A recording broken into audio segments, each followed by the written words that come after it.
escucho bien? Sí, todo Sí, bien. sí te escuchas Muy bien. bien. Sí, todo bien. Perfecto. Pues vamos a pasar a la siguiente, por favor. Ok, vamos a comenzar con la parte de electrofisiología y vamos a comenzar hablando del cardiomiocito. Con el cardiomiocito, pues que va a ser la célula que va a encargarse de la contracción y la transmisión del impulso, en fin, que son las características del corazón para realizar este tipo de actividad. En estas células vamos a tener una diferencia de concentración de iones que van a ser uno de los principales mecanismos para transmitir ese tipo de impulsos eléctricos y generar la contracción y como tal, pues el funcionamiento del corazón. Entonces, la diferencia de la concentración de iones va a depender de los iones negativos que se encuentran dentro y los iones positivos que se encuentran afuera. La diferencia de la concentración, bueno, perdón, este es en estado de reposo. Así es como se mantiene esta diferencia de concentración en reposo. Iones negativos dentro, iones positivos fuera. La diferencia en la concentración crea un potencial eléctrico, lo que va a generar por las cargas eléctricas de los iones. Y así es como vamos a llegar a lo que son las diferencias de potenciales, que a partir de estos iones que tenemos en la membrana de la célula, vamos a tener esta diferencia de potenciales que nos van a dar los electrolitos que encontramos dentro de los espacios extracelulares e intracelulares. Dentro de los iones extracelulares son el sodio, el calcio y el cloro, y los iones intracelulares son el potasio y los aniones proteicos. En este caso, la concentración de sodio extracelular con carga positiva en comparación con los iones proteicos intracelulares con carga negativa van a generar un gradiente eléctrico en el interior de la célula y por eso va a interactuar con el impulso eléctrico que se le vaya a administrar a la célula. ¿Ok? Esto es particularmente en una sola célula. ¿Me puedes pasar a la siguiente, por favor? Entonces, vamos a llegar al punto del potencial de membrana. ¿Qué va a ser el potencial de membrana? Pues va a ser la diferencia de cargas entre el interior y el exterior de las células. Va a ser determinado por la conductancia o permeabilidad relativa de la membrana a los iones y el gradiente de concentración de los mismos. Este es como tal el potencial de membrana que va a tener la célula y va a ser en reposo o que puede interactuar con el impulso eléctrico que se le administre. ¿Ok? Y entonces vamos a hablar del potencial de membrana en reposo, que es donde vamos a partir para generar una contracción. Este es como el estado basal, ¿ok?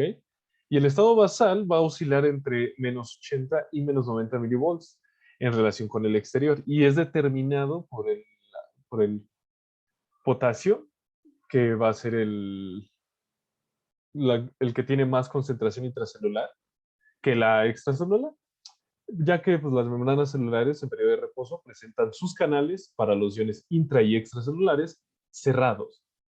Entonces, por eso en este momento del reposo todo va a estar en estado basal. ¿Ok? Y entonces la mayoría de las células del trayecto, que van a ser las células musculares auriculares, las ventriculares y la mayoría del sistema de conducción del corazón, que ahorita vamos a hablar de ella, van a mantener la velocidad de menos 65 y 50 junto con las de nodo sinusal y el modo auriculoventricular. Lo que podemos llegar a encontrar es ese voltaje, perdón, no es velocidad. Entonces, teniendo este contexto del potencial de membrana dentro de los cardiomiocitos y la capacidad para reaccionar a partir del potencial de membrana, llegaremos a hablar de una característica del corazón que va a ser la excitabilidad y esto va a generar un potencial de acción. ¿Le puedes pasar a la siguiente, por favor? Entonces, de acuerdo a la excitabilidad de las células cardíacas, que es la capacidad de responder a estímulos externos, ya sean físicos, químicos, mecánicos, y lo que va a generar es cambiar la permeabilidad de la membrana a ciertos iones a través de sus canales, generando una respuesta eléctrica que vamos a conocer como potencial de acción. ¿Ok? Entonces, cuando la célula cambia su permeabilidad al sodio y al calcio, el potencial de membrana se hace menos negativo y la célula se despolariza. ¿Qué es la despolarización? Bueno, cuando hay salida de potasio o entrada de cloro, el potencial se hace más positivo y facilita la repolarización. Perdón, esto está mal. No, una disculpa, esto no es la despolarización. La despolarización ahorita lo voy a explicar. Pero bueno, el potencial de membrana se hace menos negativo y las células se despolarizan. En el momento en el que se realiza este intercambio de iones, cuando hay una salida de potasio o entrada de cloro, el potencial se hace más positivo y este le va a facilitar la repolarización después de la despolarización. porque el potencial de membrana se hace más negativo. En cuanto tenemos este intercambio de iones, va a ser como tal la respuesta al estímulo de parte de las células cardíacas. Y entonces la respuesta va a ser disminuir el potencial de membrana hasta un punto denominado potencial umbral. Este potencial umbral es un paso después del potencial en reposo para que esté como que listo para generar una respuesta. Entonces, este va a ser cercano a menos 60 milivolts en las células auriculares y ventriculares, y en las de nodo sinusal y la auriculoventricular es cercano a menos 40 milivolts. Entonces, esto es a punto de generar una respuesta por parte de las células cardíacas. ¿Okay? Y ahora sí, llegamos a la respuesta del estímulo, que va a ser la despolarización. Le pasas a la siguiente, por favor. Vamos a explicar como tal qué sucede en la despolarización antes de llegar a la repolarización contigua después de una despolarización. Entonces, la despolarización va a tratar como tal de cuando el potencial de reposo llega al potencial umbral, se va a generar una corriente de entrada con un cambio de las cargas intra y extracelulares. Este movimiento de cargas positivas hacia el interior de la célula, que no se vuelve positiva, solo menos negativa, va a generar una corriente eléctrica que se transmite a lo largo de la célula hasta lograr una despolarización completa de la célula. ¿Cómo va a suceder esto? Bueno, el potencial de acción cardíaco va a constar de 4 fases. ¿Le puedes pasar a la siguiente, por favor?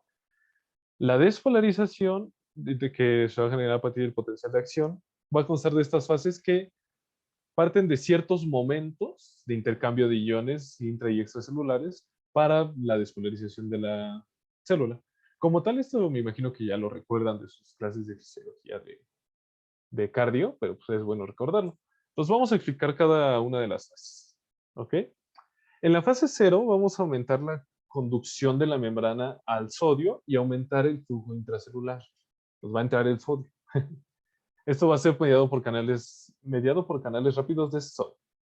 Y el potencial de membrana llega a más de 20 milivolts, generando una despolarización, aumentando, partiendo del potencial umbral, ya no del reposo, del umbral, vamos a generar aquí la entrada de calcio y es lo que nos va a generar este voltaje. Ese es el inicio de la despolarización. Después la fase 1, que ya va a ser después de toda esta entrada masiva de sodio, vamos a encontrar que es la repolarización inicial, que se trata del cese de corriente de entrada del sodio, que va a aumentar la conductancia del potasio, y este sale al espacio extracelular, que es corriente de salida a favor de su gradiente.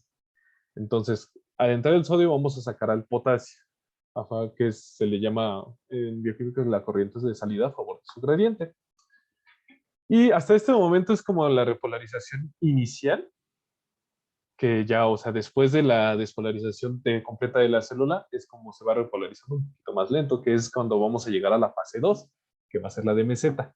Esta fase 2, el potencial de membrana despolarizado aparentemente estable, debido al equilibrio entre corrientes de entrada y salida. Aquí, o sea, todo se va a encontrar como en equilibrio, ¿ok? Entonces, el equilibrio se logra gracias al aumento de la conductancia de calcio, que es la corriente de entrada, y es mediado por los canales tipo L. Entonces, para equilibrar la entrada de calcio, hay una corriente de salida de potasio. Y con esto, la entrada de calcio va a liberar más calcio intracelular, el cual es usado para la contracción muscular como tal, que como sabemos, recuerdan el momento de la contracción cardíaca, que se ocupa el calcio para generar la contracción. Bueno, pues todo esto se va a generar en la fase de meseta. Y en la fase 3 se produce cuando las corrientes, que va a ser la repolarización como tal ya, se produce cuando las corrientes de salida son mayores de las corrientes de entrada. O sea, van a salir los iones al espacio, el espacio extracelular. Y va a disminuir la conductancia o la entrada de calcio y va a aumentar la salida de potasio. ¿Ok? Y al final vamos a llegar con una fase 4, que ya es llegando a un potencial de membrana en reposo, que va a volver a ser estable al igualarse las corrientes de entrada y salida de los iones que estábamos hablando. Y el potencial de membrana en reposo se acerca al potencial de equilibrio del potasio, porque hay una corriente de entrada de potasio y salida de sodio, dependiente de la bomba sodio-potasio ATPase. Esto es como que el final de la repolarización y llegamos a un potencial de membrana en reposo, particularmente mediado por los iones sodio y potasio. ¿Estamos bien? Sí, todo bien. Muy bien. Entonces, Sí, bien. Adelante, adelante. para hablar de las características electrofisiológicas de las células cardíacas, como ya vimos en el potencial de acción, estábamos hablando de la excitabilidad de las células cardíacas, que fue la capacidad de responder a estímulos externos y lo que nos va a generar el potencial de acción. Pero aparte, dentro de todo el proceso del potencial de acción que genera el estímulo dentro de la célula cardíaca, tenemos otro tipo de características de la célula que nos van a ayudar a aportar hacia el proceso que es como tal la contracción, ¿no? Como que el objetivo final. Entonces, tenemos también a la refractariedad, que va a ser como tal el intervalo de tiempo en el que la fibra es incapaz de responder a un nuevo estímulo. Esta refractariedad se le va a dividir en periodo relativo y absoluto, y va a depender mucho de las fases en las que lo encontremos. En el absoluto, por ejemplo, no responde ningún estímulo, por más intenso que sea. Va a poder producir una respuesta, o sea, nunca va a poder producir una respuesta, perdón, no va a producir una respuesta. Y este inicia en la fase 0 y acaba a la mitad de la fase 3 del potencial de acción, y es debido a la inactivación de los canales de sodio. ¿Ok? Y en el periodo refractario relativo, solo un estímulo muy, muy intenso puede producir una respuesta. Este inicia a la mitad y se continúa toda la fase 3. Si se llegara a estimular y se despolariza la célula en este periodo, se genera un potencial de acción prematuro con una velocidad de conducción más lenta de lo habitual, porque ya está interfiriendo con un estímulo inicial. ¿Ok?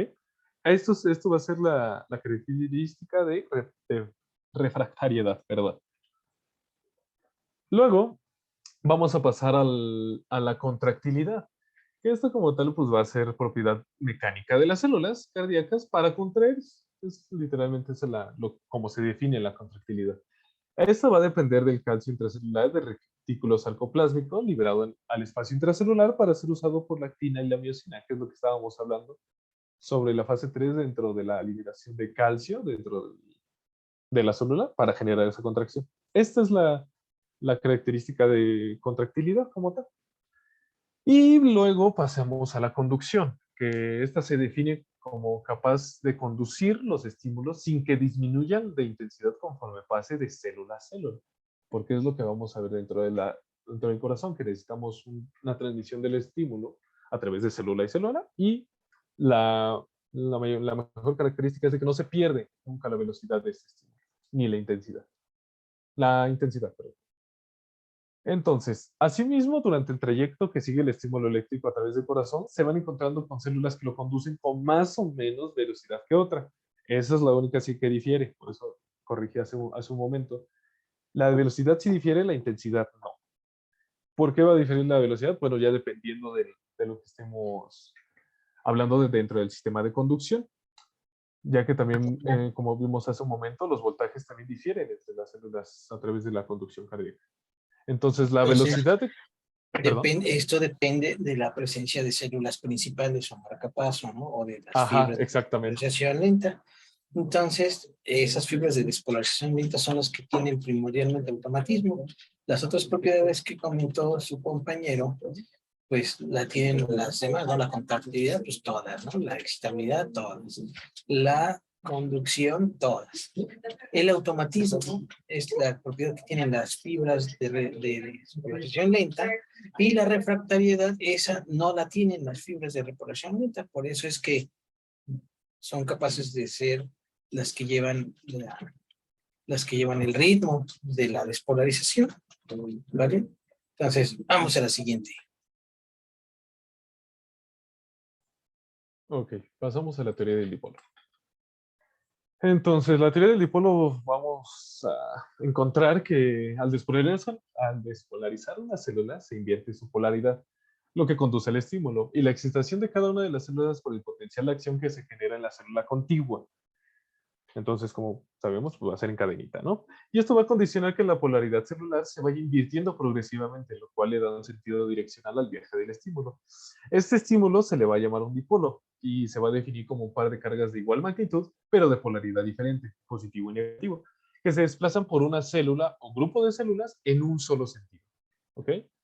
Entonces, pásale a la siguiente. La dirección de la despolarización es la que encontramos en la imagen. Las cargas positivas se van a encontrar en la superficie celular y el dipolo, eso es lo que estamos viendo ahí. En este caso se está dividiendo en dos, en un dipolo con activación o de recuperación, o bueno, así los encontré con su nombre, que en sí como tal son de despolarización y de repolarización. Y donde difieren es en cuanto a la carga que tienen al frente. Tienen la misma dirección, pero la carga que tienen al frente es distinta. Si tenemos una de despolarización, generalmente va a ser positiva al frente. Y si tenemos una de repolarización, es una carga negativa. ¿Le puedes pasar a la siguiente, por favor? Un Entonces, vector es una fuerza que tiene una magnitud, o sea, se puede medir, tiene una dirección, sabemos hacia dónde va, y tiene un sentido, es decir, sabemos dónde está el positivo y dónde está el negativo. Eso es lo que quería explicar la imagen que puso su compañero en la diapositiva anterior, ¿no? Entonces, vean cómo dice dónde está la dirección, ¿verdad? Pero el sentido de ese vector, de ese dipolo, pues es diferente si es para despolarización que si es para repolarización, aunque la dirección a la que se dirigen las fuerzas sean las mismas, ¿vale? sí, doctor, gracias. Sí, de hecho, sí, eso es la definición como tal de las características de un vector. Entonces, aquí nada más estamos observando lo que estaba mencionando sobre los dipolos de activación o los de despolarización y los dipolos de recuperación. Entonces, sí, como mencionó el doctor, invirtiendo progresivamente las cargas de la célula, lo cual le da el sentido direccional, de precisamente el vector que tiene un sentido, al viaje del estímulo. Y al frente de la onda de los dipolos de activación, como había mencionado, seriamente se encuentra por un polo positivo y otro negativo. Encuentro la forma de un dipolo de recuperación, que sería el de repolarización, tiene el mismo sentido que el dipolo de activación, pero lleva un polo negativo por delante y un polo positivo por detrás. Esto es solo para remarcar lo mencionado anteriormente. ¿Ok? Entonces, ¿cómo sucede esta despolarización a través de la teoría del dipolo? Puedes pasarla a la siguiente, por favor. Tenemos a la célula en estado basal, que es o sea, lo normal, antes de recibir el estímulo, que va a ser el número 1. Y tenemos a la membrana polarizada con trazo isoeléctrico, ¿ok? Entonces, cuando generamos una despolarización de izquierda a derecha, el registro con deflexión negativa del lado izquierdo y positiva del lado derecho, porque es como lo observa en la maquinita. Si se aleja el vector, vamos a encontrar que lo vamos a notar como negativo, y si se acerca va a ser positivo. Y bueno, eso lo van a explicar con más detalle más adelante, pero es como para observar la teoría del Okay. dipolo. La Sigamos, ¿Perdón? sigamos, eso lo van a Sí, ver más adelante. sí, eso lo van a ver más adelante. Entonces, ya pasando de esa despolarización de izquierda a derecha, vamos a encontrar la despolarización de todo el segmento, de toda la membrana despolarizada. Y el registro regresa al punto isoeléctrico, al no haber diferencia de polaridad de ambos lados. Y al final ya en 4, que es una repolarización en la misma dirección que la despolarización. Allí la flecha también debería ser la misma, solamente que cambian las cargas del dipolo. Y es con las deflexiones correspondientes de la interacción con la membrana de la célula. Y nada más. Entonces, pasa la siguiente, por favor. Entonces, vamos a llegar que la suma de los dipolos en una sola dirección de los miocardiocitos forman vectores de despolarización. Estos serán registrados por los electrodos del electrocardiógrafo, y si se extrapola un modelo de mayor tamaño como los ventrículos cardíacos, si la onda o vector de despolarización se acerca al electrodo positivo, entonces en el registro se mostrará una onda positiva. Y si por el contrario la onda se aleja, entonces veremos una onda negativa. ¿Ok? De repito, lo van a explicar con más detalle más adelante. Pero eso es como que lo básico de la teoría del dipolo. Adelante. Entonces vamos a mencionar sobre el sistema de conducción cardíaco. Esto ya vamos un poquito más macro, ya no tan celular. Bueno, de hecho sí vamos a hablar de una parte de la célula. O sea, como tal de los miocardiocitos, o cardiomiocitos, como que es que creo que lo puse en inglés. No, de hecho no. Sí, sí, lo puse mal. Estos cardiomiocitos van a ser células musculares estriadas, pequeñas, mononucleares, con abundantes mitocondrias y con morfología apantalonada. Ok, su membrana celular cuenta con regiones especializadas llamadas discos intercalares, los cuales son un tipo especial para la unión intercelular y por consiguiente pues, necesario y utilizable para la conducción del estímulo. Entonces, las células de corazón se pueden Entonces, dividir. esos discos intercalares le confieren una propiedad a todo el tejido cardíaco, que es la de funcionar como un sincicio, es decir, como si fuera una sola célula, Ajá, todo ese conjunto. Entonces, pues es importante recordarlo para entender cómo se propaga el- la despolarización, como lo mencionó su compañero con los vectores, a través de todo el miocardio y, pues, como pasa con la célula, ¿verdad? Hasta que termina toda la despolarización, no puede volver la recuperación. Entonces, el corazón se comporta como una sola célula para este caso, gracias a esos discos intercalares. ok, perfecto, doctor. Gracias. Entonces, esas son las características particulares de los cardiomiocitos.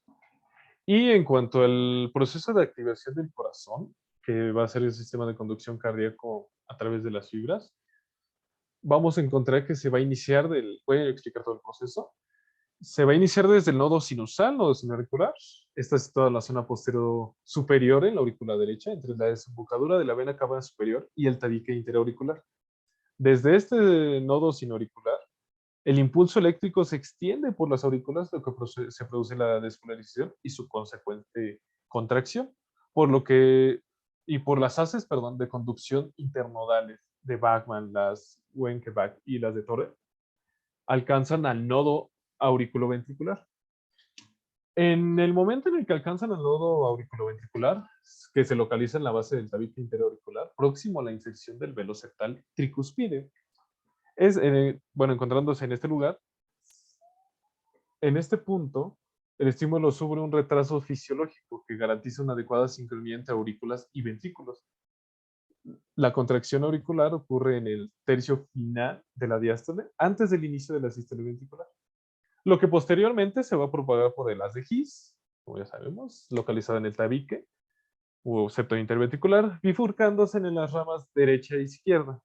En la rama izquierda se divide en dos fascículos o hemiramas, que es la anterior superior, que discurre por la porción superior y anterior del ventrículo izquierdo, y la posterior inferior, que discurre por la región posterior e inferior del ventrículo izquierdo, de igual forma. Ahora, de manera distal, las ambas ramas dan lugar en el subendocardio a las redes de fibras de Purkinje, que conectan con las fibras musculares, lo que produce la despolarización consecuente de la contracción ventricular. ¿Ok? Entonces estamos bien sobre conducción, el sistema de conducción cardíaco a través de esas fibras. Entonces vamos a pasar a la parte del electrocardiograma con mi compañero. Bueno, entonces una vez que sabemos ya bien estas bases de cardiología, vamos a tener que el electrocardiograma como tal es la representación gráfica de la activación eléctrica del corazón, que como ya vimos, se transmite a través de las células y se mide a través de la superficie del cuerpo. Entonces, para registrar un electrocardiograma necesitamos de un electrocardiógrafo, que es un aparato que capta los potenciales eléctricos del corazón, registrando el voltaje que éste genera. Y lo hace sobre un papel milimétricamente calibrado. Entonces, este papel es como el que está en esta diapositiva y básicamente cada cuadrito pequeño, como este pequeñito que lo tenemos aquí un poquito más grande, mide 1 milímetro. Y entonces, dependiendo el eje en el que nos situemos, vamos a tener lo que nos va a dar. Por ejemplo, en el eje horizontal tenemos el tiempo y en el eje vertical el voltaje. Entonces, 1 milímetro equivale a 0.04 segundos de izquierda a derecha. Y 1 milímetro a la vez equivale de abajo hacia arriba 0.1 milivolts. Entonces, 5 milímetros va a equivaler a 0.5 milivolts y dos cuadritos grandes va a tener un equivalente a 1 milivolt. Y si hablamos del tiempo, un cuadro pequeño, como ya les dije, mide 0.04, un cuadro un poco más grande o 5 milímetros va a ser 0.20 segundos y entonces 5 cuadros grandes van a equivaler a 1 segundo. Esto es importante recordarlo porque más adelante vamos a ver cuánto deben de medir las ondas normalmente. Entonces, una vez sabiendo esto, hay que verificar la calibración del electrocardiograma y para esto los electrocardiógrafos mandan un impulso eléctrico de 1 milivolt por un tiempo de 0.2 segundos, graficando así una imagen rectangular. Y entonces en un electrocardiógrafo estándar, esta es la imagen que nos va a dar para saber que está calibrado. En cuanto a las derivaciones, el electrocardiograma estándar consta de 12 derivaciones, que se pueden dividir en derivaciones periféricas y precordiales. Las periféricas también nos van a mostrar el corazón desde un plano frontal, que se puede dividir en bipolares y monopolares. Y las precordiales lo van a ver al corazón desde un plano horizontal, que van desde B1 hasta B6. Y estas tenemos algunas variaciones, como lo son B7, B8, B9, BR3 a BR9 y las derivaciones de Medrano y Micheli.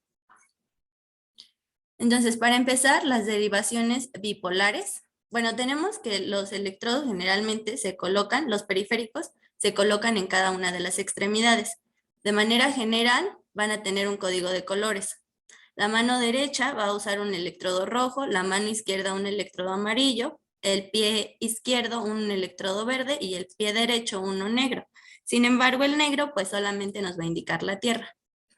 Y precisamente las derivaciones lo que van a medir es la diferencia del impulso eléctrico entre dos extremidades o electrodos.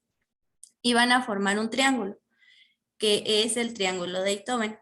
Y entonces cada una de estas derivaciones va a medir la diferencia del impulso. Por ejemplo, la derivación 1 va a medir la diferencia entre el impulso de la mano derecha y del brazo izquierdo. La derivación 2 va a medir la diferencia entre el impulso del brazo derecho y del pie izquierdo. Y la derivación 3 lo va a hacer desde el brazo izquierdo hacia el pie izquierdo. Entonces, es importante saber que una derivación va a ver el impulso o va a ver al corazón desde el lado positivo. Entonces, la derivación de 1 lo va a ver desde el lado derecho. Si esto lo traspolamos hacia un sistema triaxial, nos va a dar que la derivación 1 va a quedar aproximadamente a 0 grados, la derivación 2 a más 60 y la derivación 3 a 120 grados. Por otro lado, para las derivaciones monopolares, Frank Wilson unió las 3 derivaciones del triángulo de Einthoven, uniéndolas en una central terminal y anulándolas. Y entonces se dio cuenta que con esto podía medir el voltaje de una sola extremidad. Sin embargo, este voltaje era muy pequeño. Entonces lo que hizo más tarde fue modificar este sistema, consiguiendo aumentar la onda hasta en un 50%. Por lo tanto, vamos a conseguir las derivaciones ABL, o voltaje aumentado de la extremidad izquierda, ABR, o voltaje aumentado de la extremidad derecha, y ABF, voltaje aumentado del pie. Y al igual que las otras, si lo traspolamos a un sistema triaxial, nos va a dar que ABL va a quedar aproximadamente a menos 30 grados, ABR a menos 150 y ABF a más 90 grados. Uniendo ambos sistemas nos van a dar un sistema exaxial. Lo que nos muestra simplemente es todas las derivaciones que ya les mencioné hace un momento, que son ABF, D1, D2 y D3, y ABL y ABR. Entonces, lo que nos comentaba nuestro compañero hace rato es importante, ya que cada uno de los vectores van a tener una dirección, una amplitud y una dirección. Entonces, esto lo que quiere decir es que, por ejemplo, ya les había mencionado que cada derivación va a ver al corazón desde su lado positivo. D2 lo ve desde aproximadamente 60 grados. Y entonces, cada que el vector se acerque hacia la derivación o hacia el electrodo, va a generar una onda positiva. Y cada que el impulso se aleje, va a generar una onda negativa.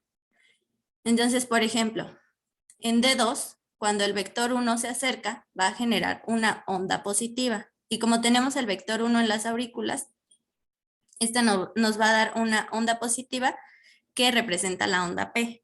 El vector 2, sin embargo, se aleja del de la derivación, por lo tanto va a dar una onda negativa, pero como es muy pequeño el vector, entonces va a ser una onda pequeña. Esa Luego es tenemos otra de las propiedades de los vectores, ¿verdad? Los vectores pueden adicionarse. Entonces, aquí ese vector pequeño que se adiciona a uno más grande, pues nosotros no lo podemos ver en el trazo porque está incluido en el voltaje que se registra.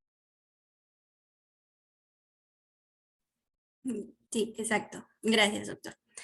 Entonces, como el vector 3 está muy grande y está en paralelo con la derivación, entonces nos va a dar una onda más grande y esta va a ser una onda positiva. Ya por último, el vector 4, pues es igual un vector que va o que se aleja de la derivación y entonces nos va a dar una pequeña onda negativa.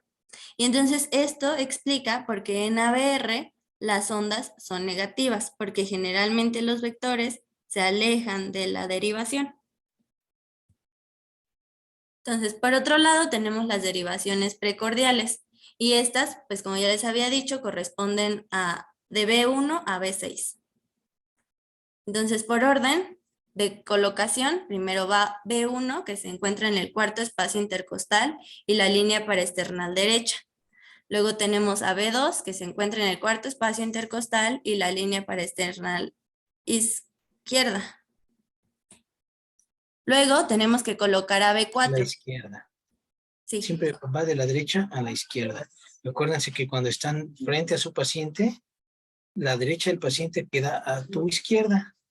Entonces lo estás viendo como en el espejo, ¿vale? No te confundas. sí. Entonces el 4, después del 2 debemos de colocar el 4. Y este va en el quinto espacio intercostal y la línea medio clavicular del paciente. Luego sigue B3, que lo vamos a colocar entre B2 y B4. Luego B5 va en el quinto espacio intercostal y la línea axilar anterior. Y ya por último B6, que va entre el quinto espacio intercostal y la línea axilar media. Y entonces esto solamente nos asegura ver esta parte del corazón. Sin embargo, pues sería como que malo o bueno, un poco mm, vago de nuestra parte verlo solamente de este lado. Entonces por eso podemos mover estos mismos electrodos y ponerlos en otras direcciones para ver todas las caras del corazón. Entonces para esto nos sirven las otras variaciones de los electrodos. Se utiliza específicamente cuando queremos ver cosas en esas zonas, ¿no? Por ejemplo, si quieren ver un infarto del ventrículo derecho, pues son más útiles las precordiales derechas, ¿verdad? O si quieren localizar un haz anómalo en los síndromes de preexcitación, etcétera. Habitualmente, la mayor parte de los estudios electrocardiográficos vendrán solo las precordiales izquierdas, ¿vale? Pero sí hay que conocerlas para que cuando las necesiten sepan pedirlas. Sí, como ya dijo el doctor, pues estas son las derivaciones estándares y las que nosotros debemos de conocer muy bien. Y entonces estas, las B6, B3R hasta B6R, nos sirven para ver el lado derecho del corazón. Las de Medrano y Micheli nos sirven para ver el polo inferior del corazón. Y las posteriores, que son de B7 a B9, sirven para ver la cara posterior. Entonces, y como ya les había dicho, pues estas también, su morfología la adquieren gracias a los vectores. Y entonces, dependiendo de dónde se encuentre cada uno de nuestras derivaciones, es la morfología de la onda que nos van a dar. Y entonces en esta diapositiva es básicamente como que un resumen de dependiendo de dónde esté nuestra derivación, va a ser la cara que va a ver del corazón y también les puse la irrigación, ya que en un proceso isquémico, pues gracias al electrocardiograma nos podemos dar como que alguna referencia de dónde se encuentra el defecto. Entonces, para ver la cara inferior del corazón, las derivaciones que nos van a ayudar son la derivación de 2, de 3 y ABF. Para ver la cara septal, las derivaciones que nos van a ayudar son B1 y B2. Para ver la cara anterior, va a ser B3 y B4. Para ver la cara lateral alta, nos ayudan la derivación D1 y ABL, Y para ver la cara lateral baja nos van a ayudar B5 y B6. Y aquí también está pues su irrigación de cada una de estas caras.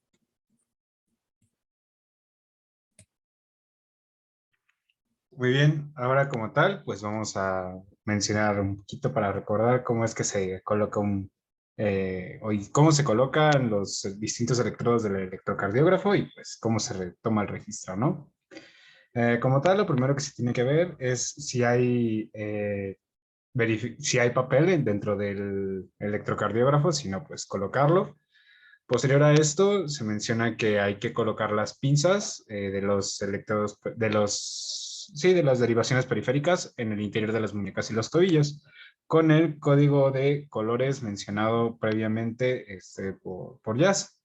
Ya sabemos, en la pinza roja, en el brazo derecho, pinza amarilla, brazo izquierdo, pinza verde en tobillo izquierdo y pinza negra en el tobillo derecho.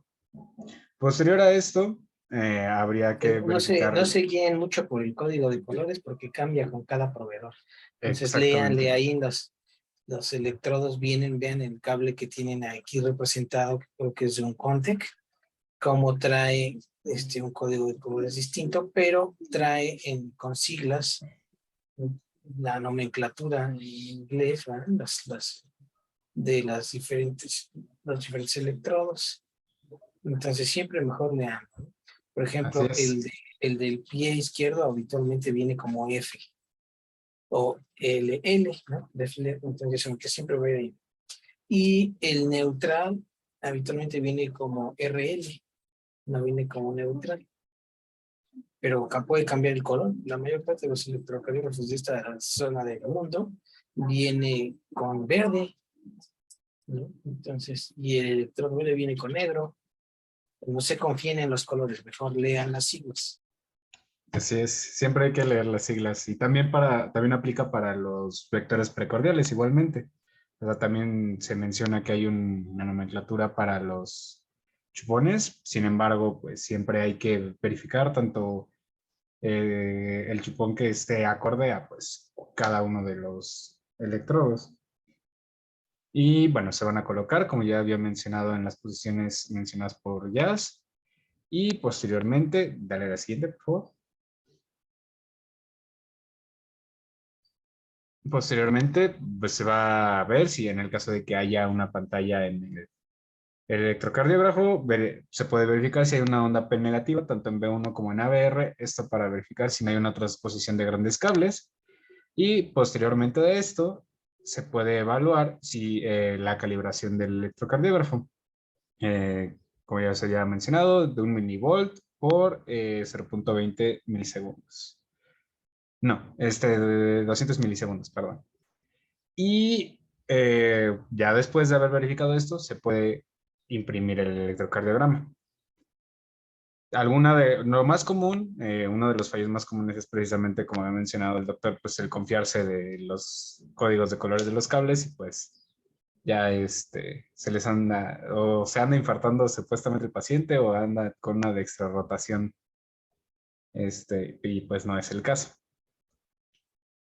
La siguiente, por favor.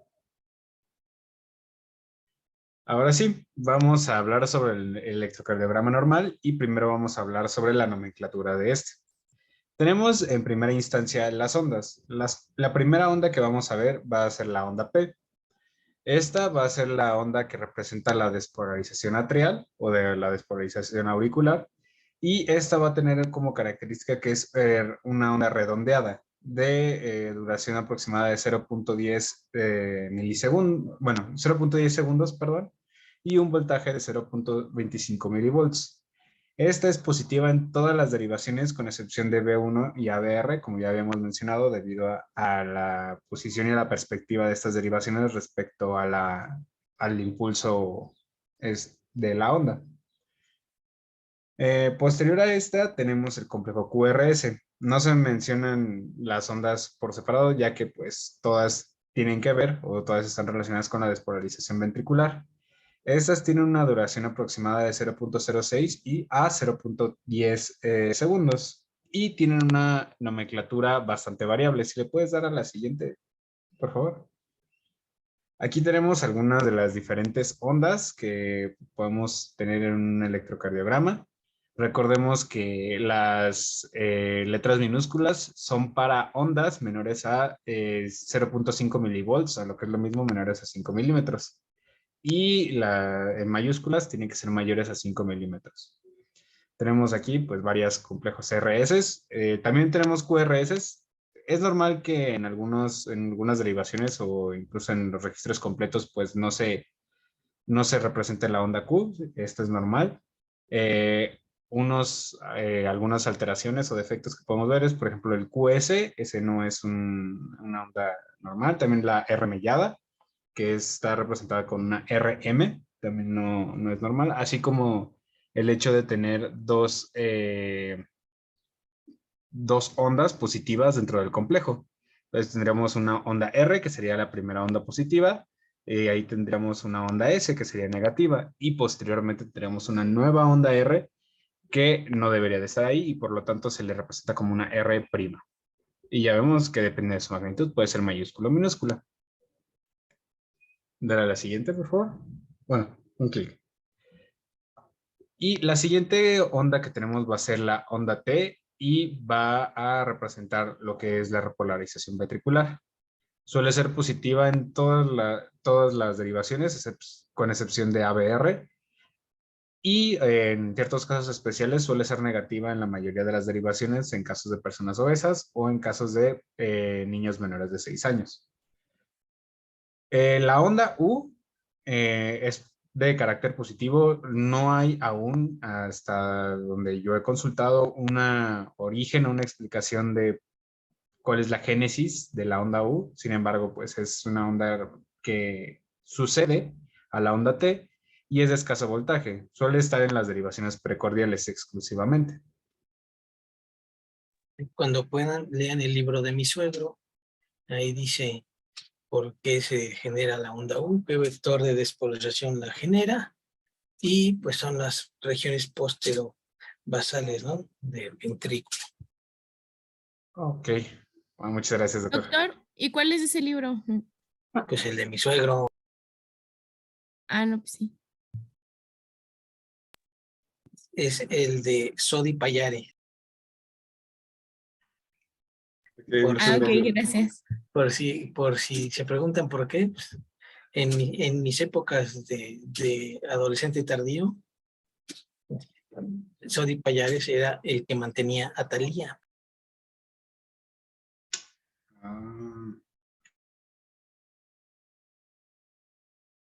Por eso se chiste ya de viejito. Pues. Bueno, continuemos.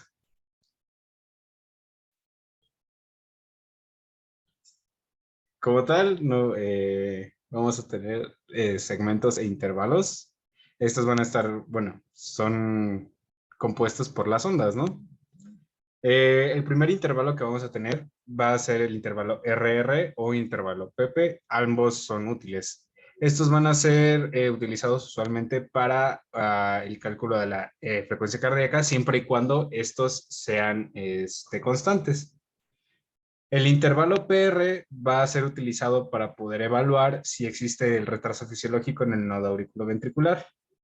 La medida puede ser va de los 0.12 a 0.20 segundos. Y este puede utilizar más corto o más largo y Hay está que relacionado con aclarar que eso patologías. es en el caso de los adultos, ¿no? Ajá. En el caso de los niños, pues dependiendo, entre más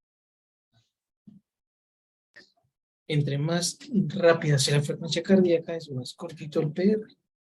Entonces en un neonato van a encontrar normalmente un PR de 0.8, 0.9, y eso no quiere decir que tenga preexcitación. Ok, doctor. ¿Vale? Para Sí. un adulto normal de 0.12 a 0.20. Así es, doctor. Y posterior a esto tenemos el intervalo QT, que va a ser desde el inicio del complejo QRS hasta el final de la onda T. Y este va a ser el conjunto tanto de la despolarización como de la repolarización ventricular. Y este va a ser inversamente proporcional a la frecuencia cardíaca. Si la frecuencia cardíaca aumenta, este se va a cortar. Y viceversa. Si la frecuencia cardíaca disminuye, esta se aumenta. Dale a la siguiente, por Entonces, favor. ahí es donde encontramos de nuevo la correlación con los principios básicos que vieron al principio de la plática, a cómo los vamos a ver aquí en el libro. Aquí también hay que hacer un par de apuntes. Un intervalo es digamos, un segmento de esa línea eléctrica que no incluye una onda. Y los segmentos, los intervalos son los que incluyen una onda. Entonces, segmento no incluye onda. Por ejemplo, el segmento ST, ¿no? Los intervalos incluyen ondas, por ejemplo, el QT que tiene todo el QRS, la onda T, y en el caso de que existe la U es el QU, se tiene que incluir la U, ¿vale? Así es. De hecho, algo importante del segmento ST es que, pues, como es muy difícil a veces de evaluar, lo que se evalúa a veces para poder ver si está bien es el punto J, que es pues, el punto que se localiza en la línea isoeléctrica y nos va a ayudar a ver si hay, por ejemplo, algún síndrome coronario agudo, en caso de que tenga de elevación y ese tipo de aspectos. Dale a la siguiente, por favor. Y bueno, como tal la interpretación del electrocardiograma, vamos a tener varios apartados. Primero vamos a ver si el ritmo, si es un ritmo sinusal. Y para que sea un ritmo sinusal, tenemos varias reglas. Primero, tenemos que tener que la onda P esté presente, sea isodifásica en una magnitud más o menos, y sea negativa tanto en ABR y en B1. Ajá, y que esta onda P sea seguida de un complejo QRS y que además tenga un intervalo RR constante, es decir, que no haya variabilidad entre un espacio entre un RR y otro y el siguiente. Asimismo, que el intervalo PR sea de 0.12 a 0.20 segundos. Igualmente, pues aquí nos podemos ayudar de lo que es recordando lo que nos mencionó Yasmín sobre el hecho de que cada cuadrito chiquito son 0.04 segundos. Por lo tanto, 3 cuadritos chiquitos van a ser 12 segundos y 5 van a ser 20. Y asimismo la frecuencia cardíaca, que va a ser de 60 a 100 latidos por minuto. El cálculo de la frecuencia cardíaca suele hacerse por la regla de los 300. Algunos utilizan la regla de los 1500, sin embargo es lo mismo. Y como tal, tenemos que la frecuencia cardíaca va a ser igual al número de Como el cuadros doctor grandes. Simi, es lo mismo, pero más barato. Así es, Entonces, más fácil. utilijen el que mejor se acuerden. Exacto. Ahora, si tienen una frecuencia que el RR es irregular, pues mejor utilicen alguno donde puedan promediar, ¿no?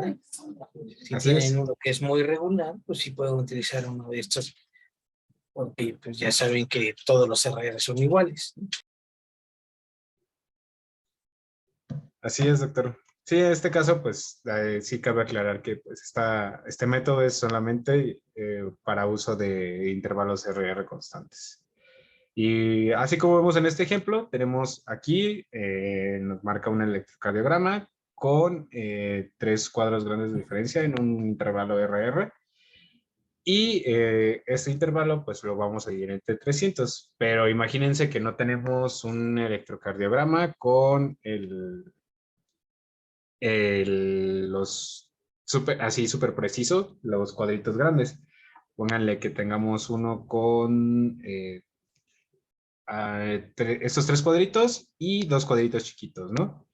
Cada cuadrito, en teoría, representaría dos unidades. Ajá, porque para hacer una sola, bueno, más bien, 2 decimales para hacer una unidad. Sería 2, 4, 6, 8. No, me estoy haciendo bolas. Una disculpa, no. No, Otra vez, simplemente. concéntrate. Sí, no. Otra vez. Voy a regresar. No. Me confundí de fórmulas, perdón. Entonces, vamos a tener que no sea 3 cuadros así cerrados. Imaginemos lo que tengamos 3 cuadros grandes y un cuadro chiquito. Sería en total 3.2. 3.2 cuadros grandes. Eso lo dividiríamos entre 300 y nos quedaría 300 es 3.2, 300, no, 300 entre 3.2, perdón. Y nos quedarían 93 Entonces, de su frecuencia cardíaca. numerador es el número, pues, de la frecuencia cardíaca determinado por los cuadros grandes, ¿va?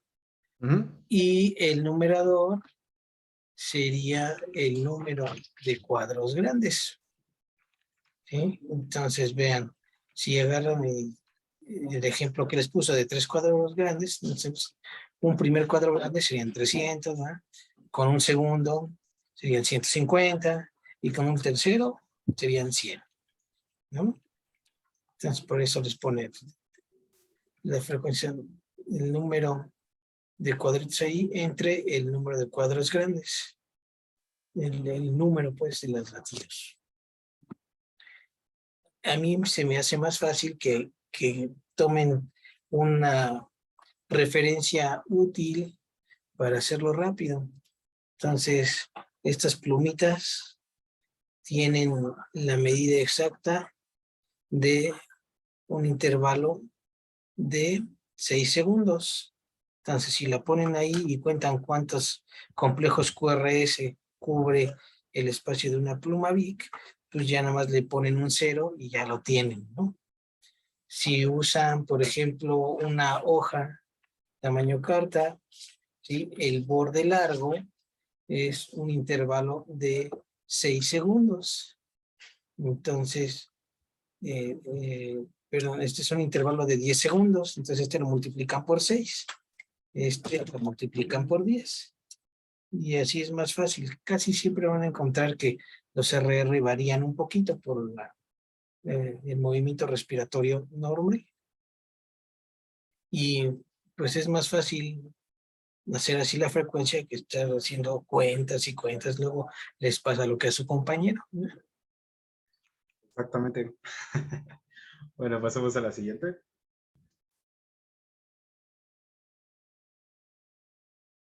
Y bueno, vamos a ver, bueno, como tal, el cálculo del intervalo PR es parte de la evaluación del ritmo, si es sinusal o no. Y como tenemos aquí, si tenemos un PR menor a 12 segundos en adultos, tenemos un síndrome de preexcitación y mayor a 20 segundos podría ser un indicio de bloqueo auriculoventricular. El intervalo QT, como ya lo habíamos visto, vamos a poder evaluar si hay una despolarización y repolarización adecuadas. Y como tal, el QT corregido normal es hasta 0.45 segundos en hombres, 0.47 en mujeres y menor a 0.46 en niños. El QT alargado va a ser mayor con las mismas cifras, mayor a 460 milisegundos en niños, mayor a 450 milisegundos en hombres y mayor a 470 milisegundos en mujeres. ¿Cómo se va a calcular?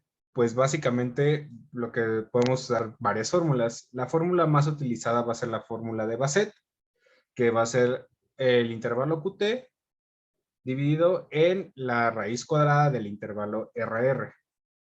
Esto representado en milisegundos, ¿no?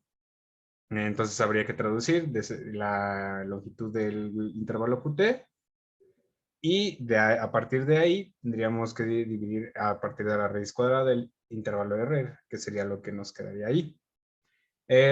Esta fórmula es usual para frecuencias cardíacas que no son, bueno, que no están en los extremos, ya sea que no tenga taquicardia o bradicardia. En dados casos, pues se puede usar la fórmula de Friederichia o la fórmula de Framingham, que son más exactas y no sobreestiman o subestiman un QT alargado o un QT corto, como lo hace la fórmula de Bassett. El QT alargado va a estar dado en cardiopatías isquémica, miocarditis, hipocalcemia y en la administración de amiodarona. El QT corto va a ser menor a 0.34 milisegundos y va a estar dado en casos de hipocalcemia, hiperpotasemia y administración de digitálicos. El cálculo del eje cardíaco como tal puede llegar a muchos no pues complicárseles, sin embargo es algo muy sencillo. Y como tal el eje cardíaco es el vector total de la despolarización ventricular. El eje cardíaco normal se encuentra entre menos 30 y 90 grados. Y bueno, para esto tenemos que recordar el sistema hexaxial de Bailey para poder más o menos ubicarnos. El eje cardíaco a la derecha suele estar entre 90 y 180 grados. Un eje cardíaco a la izquierda, pues el extremo del normal, entre menos 30 a menos 90, y una desviación extrema entre menos 90 y menos 180. Para la primera manera de calcular el eje cardíaco, se utiliza el sistema hexaxial de Bailey como si fuera un plano cartesiano, donde se van a tomar en cuenta las derivaciones de 1 y de 3. Se van a calcular pues la magnitud total de la onda, es decir, tanto sus ondas negativas como van a ser la Q y la S, y el valor de la onda positiva de la R. Se va a evaluar el total. Aquí tenemos que en D1 tenemos aproximadamente 4.5 en la primera imagen de arriba, 4.5 positivos, y después en la onda S va a bajar aproximadamente 1.5, lo que nos va a dar 3. Esto lo vamos a representar en un plano cartesiano en el sistema hexaxial de Bailey y nos va a dar estos 3. Posteriormente tenemos que en D3 tenemos una altura mayor que nos va a dar 13, y aquí tenemos una onda negativa que puede ser de una sola unidad, 1 milímetro, y nos va a dar un total de 12. Esto igualmente lo representamos en el sistema hexaxial de Bailey y unimos las líneas de manera perpendicular, y esto nos va a dar aproximadamente el eje cardíaco, que se encuentra a unos aproximadamente 75 grados en este caso. Entonces, es un sistema más sencillo, lo pueden hacer con un plano cartesiano, ¿verdad? En lugar de tener todos los ejes, así es, utilizamos solamente D1 y ABF, y ya Ajá. tenemos 4 cuadrantes, que es lo que nos puso aquí su compañero en el letrero que está con anaranjado encendido, casi rojo. Son los cuadrantes, ¿verdad? El primero del eje cardíaco normal estaría en el cuadrante inferior del lado izquierdo, ¿verdad? El eje de la izquierda sería en el superior izquierdo, el que está a la derecha sería en el inferior derecho, y el desviado extremadamente sería en el superior derecho. Así es. Bueno, pasamos a la siguiente. Otra manera que se suele usar para calcular de manera rápida el eje cardíaco, si se tiene prisa o emergencia, es mediante un QRS isodifásico.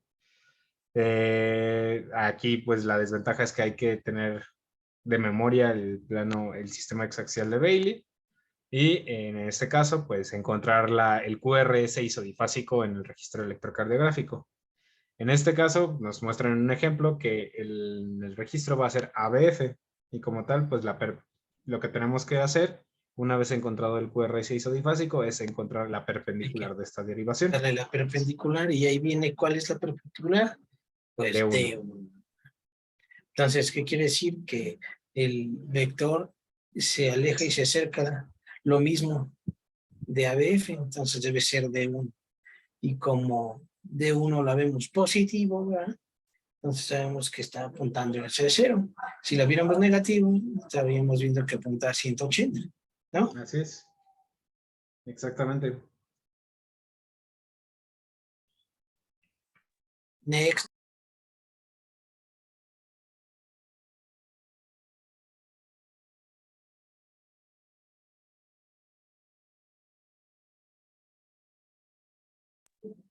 Hola.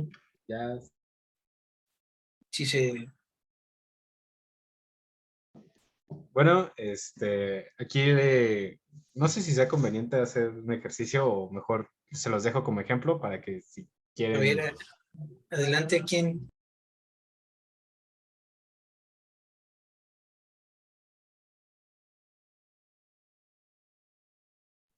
Vale, pero ¿qué calculamos? O sea, ¿qué quieren que calculemos? ¿Desde el inicio? ¿Desde si tiene un ritmo sinusal? ¿Y luego en qué dirección va? Primero voy a escoger quién y le voy a decir que le calcule.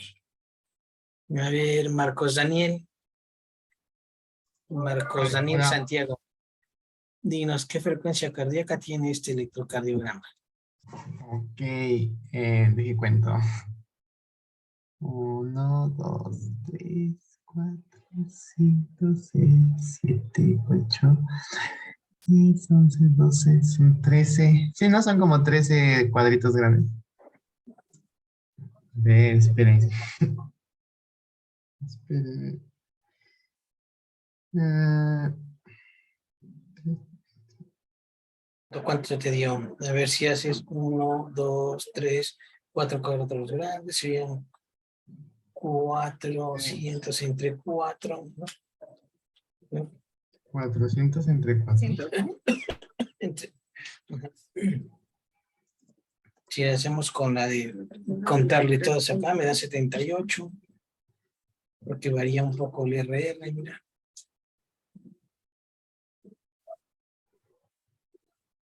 Entonces, ¿están de acuerdo en que son 78? Sí, doctor. Doc, Bueno, ahora vamos a escoger a Sandra. Sí, doctor, dígame. Sí. Entonces, ahora dime el eje eléctrico, el eje del QRS, ¿hacia dónde está? Bueno, pues voy a tomar como referencia D1.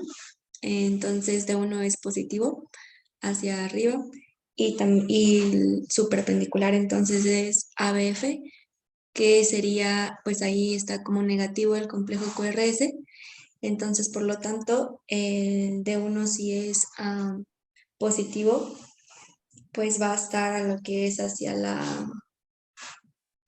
este, hacia la izquierda, hacia la izquierda, y ABF como es negativo, pues va a estar hacia arriba, entonces estaría en lo que es entre 0 y menos 90.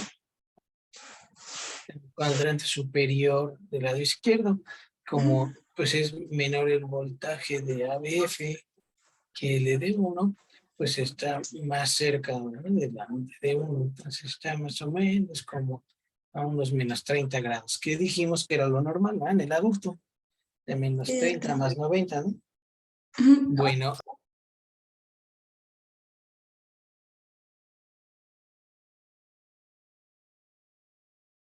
Se muteó su micrófono, doctor. sí, es que acá me están asistiendo. A ver, Dulce Lucero, Aquí estoy. Dulce Lucero, ahora dinos cómo está el PR, el intervalo PR. Respecto al intervalo, yo considero que está muy corto, bueno, muy largo, por así decirlo, y angosto. Entonces, ¿largo o corto? Largo sí, largo. ¿Cuánto es largo? Sería 3. ¿Cuántos milímetros Mayor tiene? de 5. Pues yo lo veo apenas en 5, y eso llegándole. está Ya normal, ¿no? no, por eso te digo, yo lo veo apenas llegándole a 5. O sea, no es mayor de 200. Y quedamos que lo normal es de 120 a 200, ¿no? Entonces, si fueran 201, pues, pero no, son 200. Entonces Entonces, estaría normal. la conducción atrioventricular está normal. Y más, si nos vamos, vemos que D1 tiene la onda P positiva, vemos que D2 tiene la onda P positiva, vemos que D3 tiene la onda P positiva, igual que ABF, ABL es bifásica y negativa en ABR. Entonces podemos decir que el eje de P está en el cuadrante inferior del lado izquierdo, o sea, normal, y que es un ritmo sinusal. Bueno, el segmento ST tiene alguna alteración. A ver, Brenda.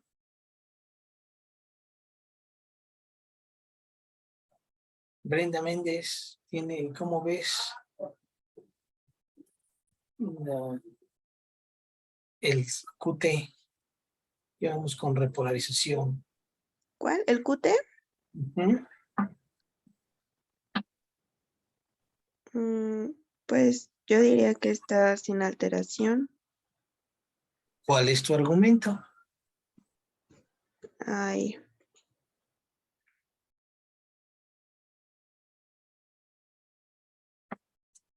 ¿Cuánto mide tu QT ahí midiéndolo? Son 9 cuadritos pequeños, ¿no? Entonces son 360 milisegundos. Y su compañero les puso varias fórmulas para corregirlo de acuerdo a la frecuencia cardíaca. En casi todos los métodos, entre 60 y 70 de frecuencia cardíaca, pues el QT medido es igual al corregido, ¿eh? Ya cuando rebasan 70, entonces sí hay que corregirlo para la frecuencia, pero pues todavía queda dentro de un normal. Entonces, ¿cuánto sería aquí si fueran 360 y tiene una frecuencia cardíaca que damos de 78?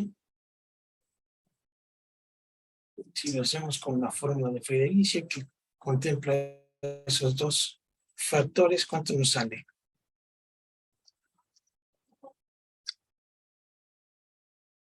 Como casi 400, ¿no?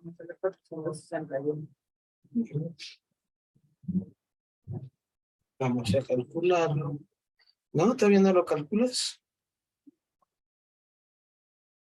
Ya se nos dio la fuga.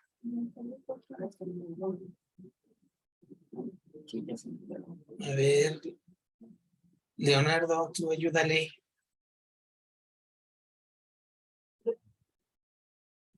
¿Cuánto tendría de QT?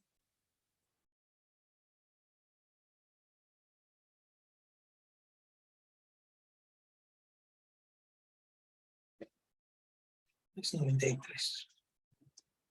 ¿No? Y Francisco Camacho, Hoy, doctor, estoy calculándolo también. vale.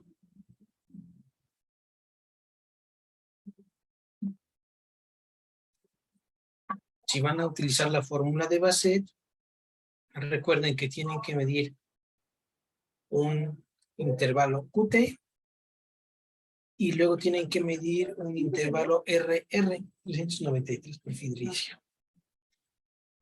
Debe ser el RR precedente al QT que midieron, no puede ser cualquier RR. Tiene que ser el RR previo al QT que midieron. Y hay que sacarle su raíz cuadrada para que le encuentren la cuadratura del círculo. 393 me sale. Entonces quedamos que tenía que ser menor de 450. 400. ¿No? Está normal. Ahora si se fijan, en las precordiales tenemos de B1 y B2 predominio de las inscripciones negativas, ¿no? Y caramba, ya se me salió la... Dejaron de compartir pantalla, ¿eh? Perdón, doctor, me sacó el internet. Ahorita vuelvo a compartir. Bueno, entonces teníamos prácticamente un complejo, una deflexión positiva en B1 sin una pequeña deflexión positiva inicial, ¿no? Entonces puro negativo, esos se llaman QS. Ya no sabes si es Q o es S, entonces se le llama QS en B1, ¿no? Ya en B2 tiene una R pequeña y una S, ¿vale? Grande. Y en las precordiales izquierdas tiene S, unas S chiquitas y unas R's muy grandes.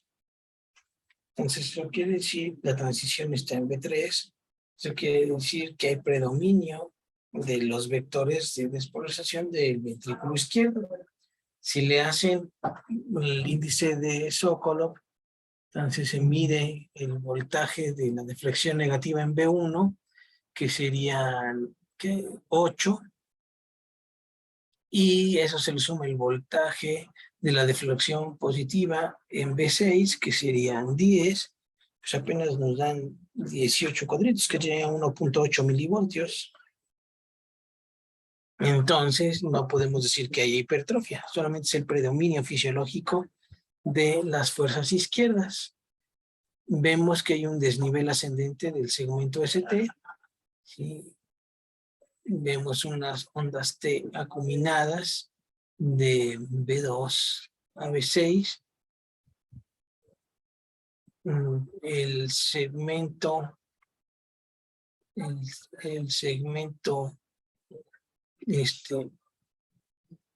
ST, pues no vemos si hay francamente algún supradesnivel. El punto J está en la línea isoeléctrica.